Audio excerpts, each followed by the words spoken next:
This is SSPTV News, brought to you by Samsung Productions and the Hazleton Standard Speaker. 2021 brings a new police chief and more police officers in the city of Hazleton, plus more adjusting to the pandemic. We get an update on city business next. Hello everyone, get comfortable and get ready for some local information. I'm Ken Karen. I want to thank you for watching. It's been an active start to the new year for the Hazleton Police Department. Our Janine Lassant talks about cracking down on crime in the city and more in our latest news feature.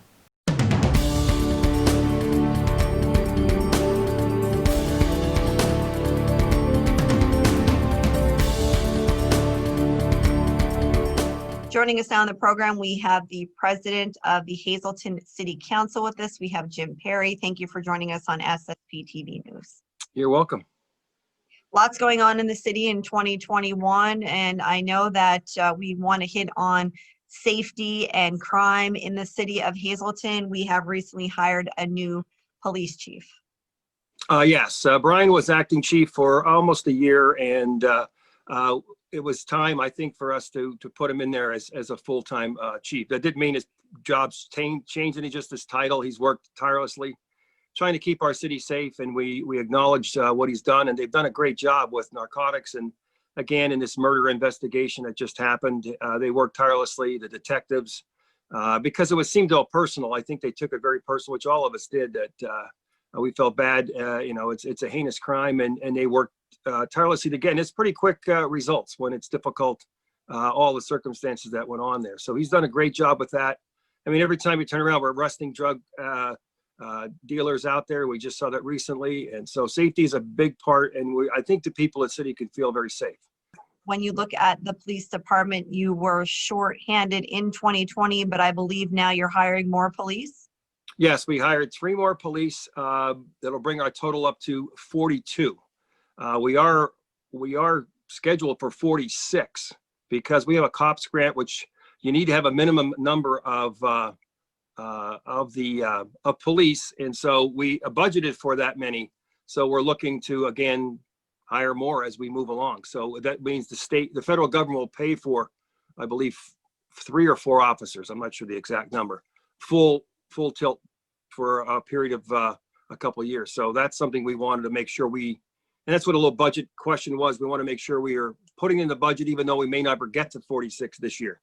I know that we have a female firefighter on the force with Hazleton, and now we have a female police officer, correct? Yes, we do. Yes, we've had one in the past.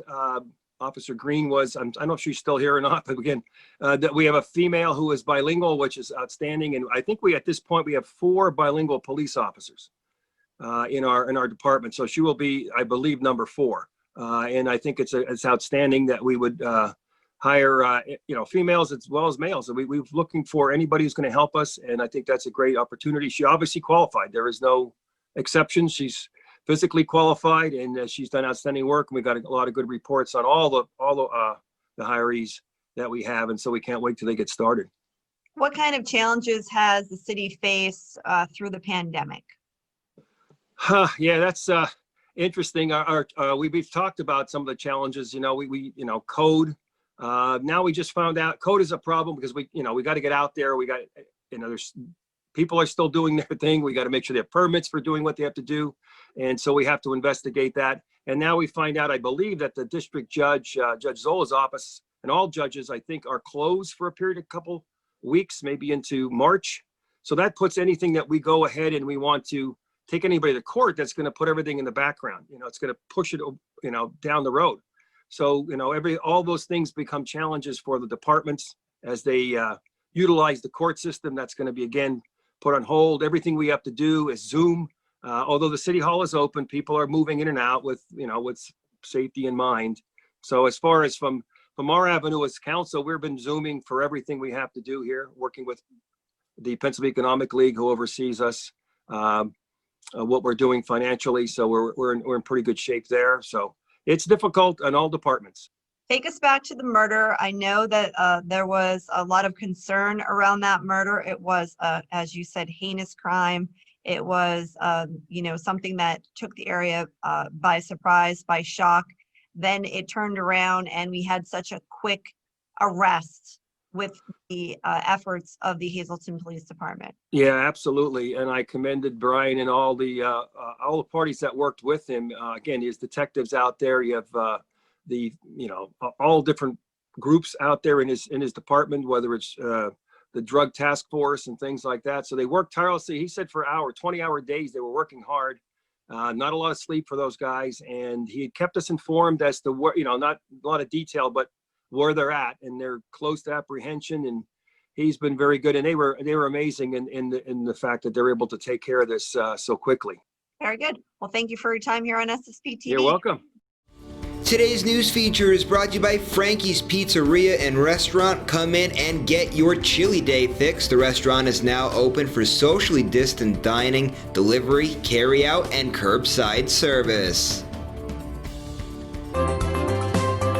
Time now for weather on SSPTV News.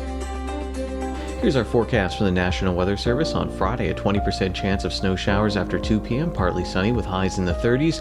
20% chance of snow showers on Friday night before 8 p.m., mostly cloudy with lows in the teens. Then Saturday, mostly sunny with highs in the 20s. Saturday night, partly cloudy with lows in the teens. Sunday is mostly sunny with highs in the 20s. Sunday night, mostly cloudy with lows in the teens. Monday, there's a 30% chance of snow showers, mostly cloudy with highs near 30. Monday night, a 30% chance of snow showers, mostly cloudy with lows in the 20s. The Hazleton Area High School boys basketball team made their head coach Tim Barletta a winner in his debut. The Big HA beat Tunkhannock earlier this week with Brett Antolik scoring 14 points. The Hazleton wrestling team is now 4-0 after a win over Tunkhannock. Seth Hunsinger, Edinal Rodriguez, Devin Youngcourt, Bryce Molinaro, and Dante Mattarella all had pins for Hazleton. In girls basketball, North Schuylkill was handed their first loss of the season by Jim Thorpe. Also in the Schuylkill League, Tamaqua beat Pottsville. In a Schuylkill League boys basketball game, Schuylkill Haven beat Monoy Area. In the poll, Pottsville swept Monoy Area and Tamaqua swept North Schuylkill. Joey Lescavage and Brandon Long won 2 events for the Blue Raiders. Coming up next, we hear from representatives from the Luzerne County Sports Hall of Fame about their partnership with the Hazleton Integration Project to help feed those in need. Later in sports, Penn State Alumni Association CEO Paul Clifford shares some stories about former Penn State football players and a platypus trophy. And next, check out a clip from the Judge Stevens Show in the SSPTV Spotlight. SSPTV News would like to send sincere condolences to the family and friends of these recently departed. Jacqueline Ray, Hodes, age 72 of Zion Grove. Services will be private under the Harmon Funeral Home in Rock Glen. Lorraine S. Klinger, age 86 of Drums. A memorial service will be held on Saturday at 11 a.m. at St. John's Lutheran Church in St. John's. Friends may call Saturday from 10 to 11 a.m. at the church. The Crofton Hughes Funeral Home is in charge of arrangements. Mary Metrician of McAdoo, the Stanley and Losky Funeral Home will announce their arrangements.